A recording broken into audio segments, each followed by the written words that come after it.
Hi, Steve Cassidy here from PC Pro. I'm here today with Ian Charles from Wizards, and we're visiting my old friend Simon Webb at the Museum of Computing in Swindon. I'll say Swindon because we're now in the basement room. You can't tell where we are. We could be in Glasgow, we could be in St Neots. There's no way to know. We're in a basement room somewhere. I'm curious to find out what this room is for, because upstairs we've seen all of the computers of my youth, and actually quite a few from my middle age, which worries me even more.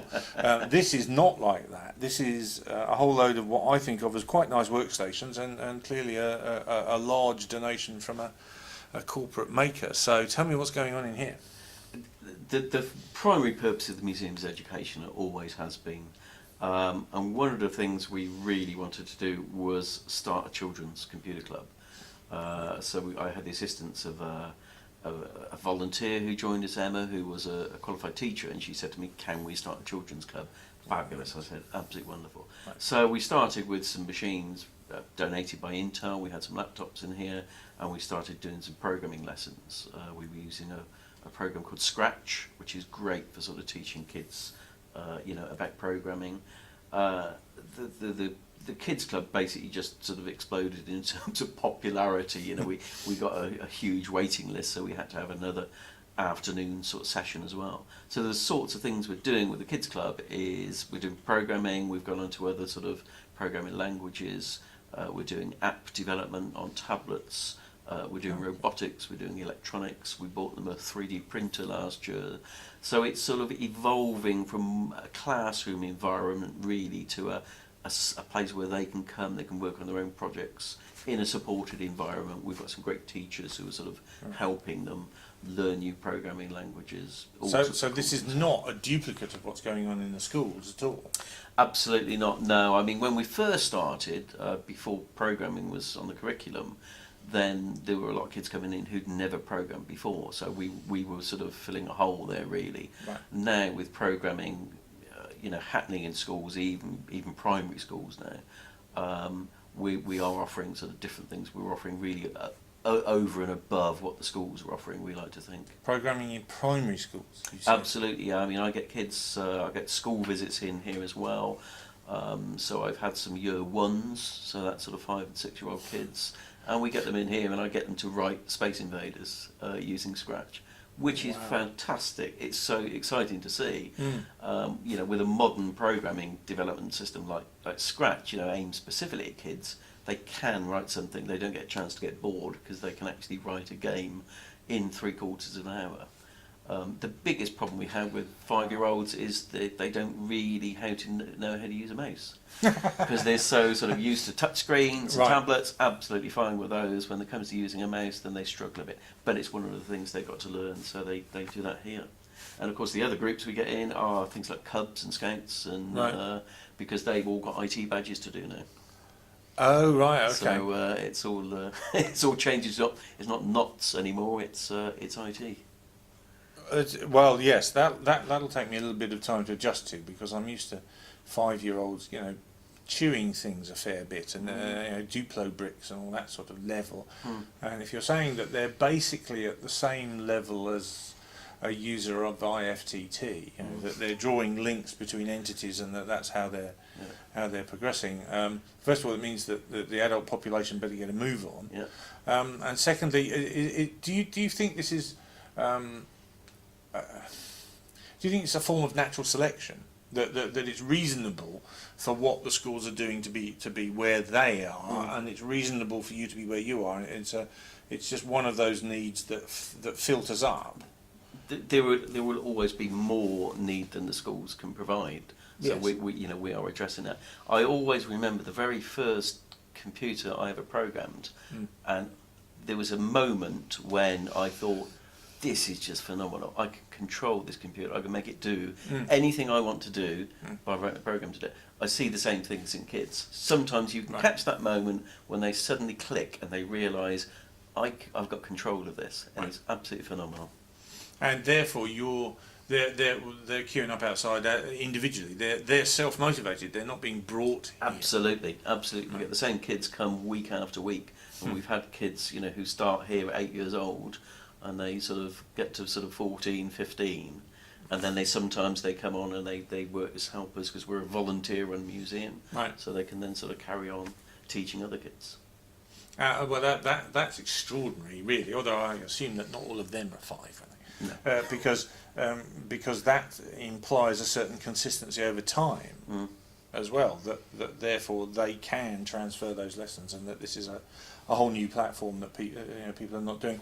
And is it that they're not strict, that they're not really bothered by the web, or that they're not really thinking about writing better shopping carts for the world, or is there a sense in which having a 3D printer and a robot arm and so on makes it much more real? Where does that interest cross over? Because with things like IFTT, and there's a thing called Twilio which does automation in the same sort of way, and you associate entities in a model that I think means that they've been looking at the educational software and bringing it back to the adult market. Okay. But that's on the web. Are you getting guys children who think that doing things with HTML, doing things with web standards is where the future is, or are they all very physical? Is it all robot arms for them? It really depends on the age group. I mean, as they get older, then certainly the web is of more interest. We've had kids, sort of developing, web applications. In fact, we put in two of the children entered this year's BAFTA Young Game Designers competition. Oh, wow. So that was really fantastic to do. So that's something we want to sort of, support, carry on. And that's it's the same question about how the mission overlaps, as we were saying in the other piece, that you've got other people who are titled Computer Museum, but I'm not aware of there being a kind of a charity or a not-for-profit in this complicated model that delivers this to other school areas and processes. I haven't seen anything. I think everybody, to a certain extent, does deliver some sort of educational, But not a club for coders. Not. Again, there are other clubs, happening. Right.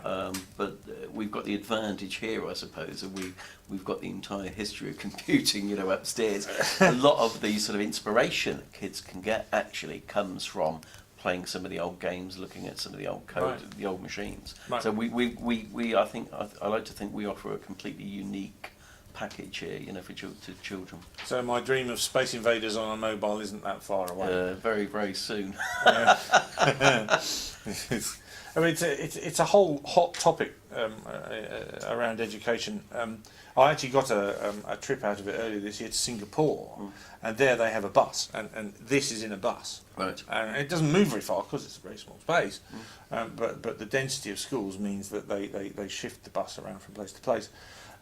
The other topic is harder to work with always, but it's one that's certainly coming up in education a lot, and I really want to hear your opinion of the general topic rather than which brand of antivirus you've got on this machine, because that's not really the nature of this answer. And it's this very 2018 topic is safeguarding, because I believe that all the legislation is ramping up through this next sort of 12 to 18 month period, and it's this idea that it's actually a legal demand from the government that teachers know what their pupils are searching for. Have you ever had an incident where this has been a problem, and do you think that in general the educators you're seeing are going to be able to meet these needs with? Education has been very difficult when the whole idea of programming was introduced to the curriculum. There was a massive problem of finding teachers who could teach programming. It was a massive problem. So, and I think that problem to a certain extent still exists. So certainly in terms of monitoring, it's not going to be an easy thing to do. No. I must admit, we've had no issues here that I'm aware of. We are obviously very careful about internet access to the the students who come here, And so no, we to this stage, but obviously it's something we need to sort of keep on top of and keep But it's keep an moving interesting. with. But for me, what I've got is a queue of firewall vendors over my shoulder going knock knock knock. We got all this stuff going on with security. Yep. And in terms of establishing a selfish benchmark for me, you with this workload and your experience is a very good measure. Is can you do it? Is it achievable? Is a very difficult question. And are you seeing vast numbers of incidents? No, you're not. No, Right, no. and that's an interesting statistic of itself. Yep. Does that mean that your internet access product knows to filter for terms of radicalisation? I'm going to take a bet that it probably doesn't. Probably not. No, Yeah. no. And therefore there are there's a fairly long road for the entire industry to go before you can actually say, yeah, I can tick this box. I'm not looking for admissions of things slipping through, because I don't think that's how that information actually works. No, no. And it can't. And what you're also telling me is that almost all of these people just couldn't give a monkeys about that stuff. The focus of interest is just completely different. Basically, kids come here because they want to come here. They want to learn about programming, and they want to make 3D models and build robots and do all the cool things, Right. So we are different to a classroom environment. Kids come here Right. voluntarily. The problem we have is getting them to leave at the end of the day. That's the issue. Is that a hint? Certainly not Steve. Yeah, I get the idea. Fascinating.